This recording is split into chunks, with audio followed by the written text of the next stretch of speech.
saya mau tanyakan selanjutnya, apa tanda kalau uh, malaikat yang menyampaikan wahyu kepada Nabi Muhammad itu adalah malaikat yang malaikat terang atau malaikat yang benar, bukan malaikat gelap yang ini loh. Oh ya ya ya ya ya ya ya, malaikat gelap. Baik baik. Apa tandanya? Apakah betul ya? Apakah betul bahwa yang ditemui Nabi Muhammad itu adalah malaikat Jibril? Yang pertama, Mbak ya, satu dari ahli kitab namanya Warokah bin Naufal itu diceritakan kepada Nabi Muhammad Shallallahu Alaihi Wasallam. Ketika Nabi Muhammad terima wahyu yang pertama kali, beliau ketakutan. Lalu beliau balik ke tempat istri beliau. Lalu bersama istri beliau, dia menemui namanya Warokah bin Naufal, seorang pendeta Nasrani yang ada di situ. Pendeta Nasrani gitu ya. Nah, ketika dia bertemu dengan pendeta Nasrani tersebut, pendeta Nasrani dia ceritakan bahwa yang menemui kamu itu bukanlah sosok malaikat yang jahat atau penyerupaan dari iblis atau setan, bukan. Tetapi dia adalah utusan Allah yang menyampaikan wahyu, karena tertulis di dalam kitab-kitab Nasrani. Jadi seperti itu. Itu yang pertama. Yang kedua dijelaskan oleh Allah Subhanahu wa taala sesuai yang saya baca tadi ya, wa huwa bil ufuqil a'la, wa huwa bil ufuqil a'la. Sebentar ya. Najmi zawa madalla in huwa illa wahyu ana masyadidul quwa dzumiratin wastawa huwa bil ufuqil a'la. Ya jadi disitulah. Jadi gini, di dalam Quran surah An-Najm itu Nabi Muhammad ya melihat langsung di Sidratul Muntaha asli gitu ya, asli bentuk malaikat Jibril tersebut gitu. Jadi ada gitu penjelasannya bahwa yang menemui dia itu bukanlah iblis, bukanlah setan, tetapi malaikat penyampai wahyu gitu. Jadi itu ada ayatnya juga dalam Quran surah An-Najm, dan ada sejarah juga ketika bertanya kepada Warokah bin Naufal gitu. Ini yang menyampaikan sama Nabi Muhammad kalau itu adalah malaikat adalah Umar bin Aufan. Maaf kalau saya salah. Yang menyampaikan langsung adalah Allah Subhanahu wa taala, Tuhan semesta alam. Itu waktu penerimaan wahyu surah An-Najm itu tanpa melalui malaikat Jibril. Itu kan ada tuh, Anda bisa buka Quran surah An-Najm ayat kedua, madalla sahibukum wa magawa. Di situ kawanmu ya Nabi Muhammad tidak sesat dan tidak pula keliru. Jadi di situ dijelaskan oleh Allah, allamahu syadidul quwa. Wahyu tersebut diajarkan oleh malaikatnya, yaitu malaikat Jibril gitu. Nah, waktu terima wahyu itu Allah langsung bicara dengan Nabi Muhammad tanpa melalui malaikat Jibril. Jadi Allah menjelaskan bahwa selama ini dia terima wahyu yang disampaikan oleh malaikatnya, bukan dari setan, bukan dari malaikat gelap gitu. Ada dalilnya, Ustaz? Ada. Quran surah An-Najm tuh. Oh gitu. Terus gimana dengan pendapat yang mengatakan ketika Muhammad menerima wahyu dia mendengar suara gemerincing lonceng? Apakah itu betul, Pak Ustadz? Oh itu kalaunya salah satu penurunannya waktu Nabi Muhammad terima wahyu, salah satunya ditandai gemerincing seperti bunyi lonceng gitu. Tapi bukan bunyi lonceng, tapi seperti bunyi lonceng gitu. Ya, berarti itu benar ya, Ustadz, bahwa Muhammad mendengarkan wahyu itu seperti gemerincing lonceng. Lalu gimana dengan pendapat yang mengatakan bahwa suara gemerincing lonceng itu adalah bisa digambarkan sebagai suara seruling setan? Beda. Gemerincing lonceng kan Anda bisa lihat lonceng di gereja. Kalau seruling ya seruling beda bunyi gitu. Beda itu. Coba kalau Anda lihat lonceng gereja, teng tong, kan kayak gitu ya. Kalaunya seruling kan kita tahu bentuk seruling kayak gimana bunyinya, kan gitu. Oh gitu, soalnya saya kadang tuh bingung kan, karena yang saya pelajari setahu saya nabi-nabi yang saya iman itu mereka punya wahyu, berinjil. Mm-mm. Mereka kan rata-rata apa namanya ya, Kenapa? punya kan lah atau bisa membaca lah, bisa dikatakan. Oh, Ini saya agak sedikit bertanya dengan kepercayaannya oh. Ustadz, kenapa gitu nabinya nggak bisa membaca, terus gimana dia menerima wahyu dari Tuhan? Oh gitu.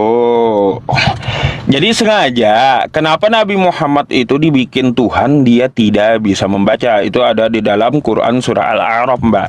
Agar tidak ada tuduhan bahwa Nabi Muhammad mempelajari kitab-kitab sebelumnya, belajar dengan Yahudi atau Kristen, agar tidak ada tuduhan seperti itu.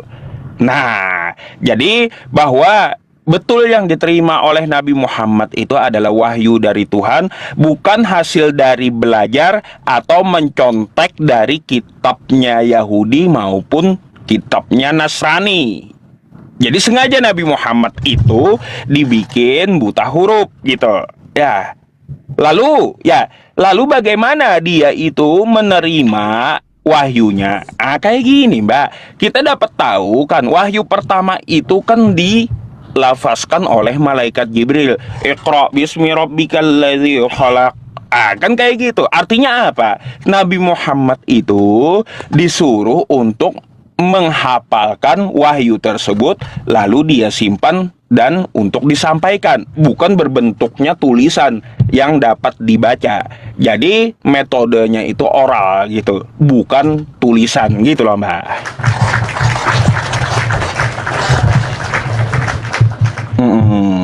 Teman-teman semuanya, habis mbaknya turun nanti saya mau live streaming ulang karena ini pelanggaran, teman-teman. Ada yang report masalahnya. Kena pelanggaran ini. Gitu, Mbak, salah satunya. Ada lagi yang mau ditanya? Saya tidak mau terlalu menyanggah karena bukan keilmuan saya, bukan keyakinan Baik. saya. Jadi ya saya hanya bertanya aja tentang keimanan Baik. orang Ustadz. Apakah sudah mendalami secara dalam atau hanya masih mengenal di bagian luarnya saja Oke. gitu?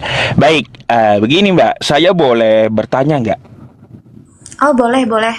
Oke, tadi kan Mbak tahu ya, seperti bunyi lonceng yang keras. Kita tahu kan bunyi lonceng itu kata Mbak kan, atau seperti seruling itu adalah bunyi setan kayak gitu ya, kalau nggak salah.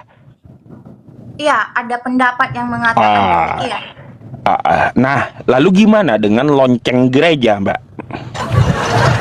Mohon maaf Ustadz, kalau mengenai lonceng di gereja itu tidak ada kepercayaan kami bahwa lonceng gereja itu adalah seruling setan. Tapi sebaliknya bahwa keyakinan dari orang Ustadz sendiri mengatakan bahwa suara gemerincing lonceng itu adalah digambarkan sebagai seruling setan. Kalau di kepercayaan kami tidak ada, Ustadz. Mau dicari dari bab pertama sampai akhir Alkitab itu tidak ada.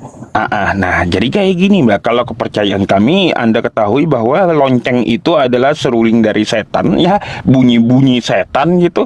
Lalu gimana gitu? Maksud saya, apakah diterima saja bahwa lonceng gereja bunyi setan gitu? Maksud saya kayak gitu. Saya kan Ustadz, saya kan tidak percaya, maksudnya tidak meyakini dengan keimanan orang Ustadz. Jadi ya saya no comment kalau soal itu. Yang saya imani adalah yang saya pelajari saat ini, Alkitab atau Bible. Baik, ya kalau gitu sip, Mbak. Thank you kalau seperti itu ya tanggapannya. Ini Ustadz tanya Paulus dosen Yesus sekolah. Iya, boleh nggak saya tanya satu lagi? Paulus itu katanya dosen di Tiranus. Apa betul itu? Kalau untuk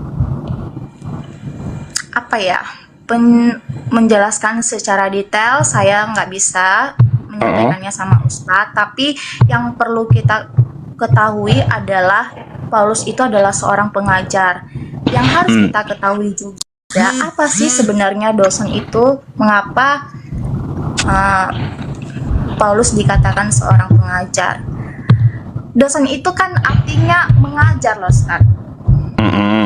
Jadi nggak bisa kita samakan apa yang kita ketahui sekarang dosen itu pengajar di pendidikan formal, karena dulu itu pendidikannya itu ada dalam bentuk formal atau informal gitu.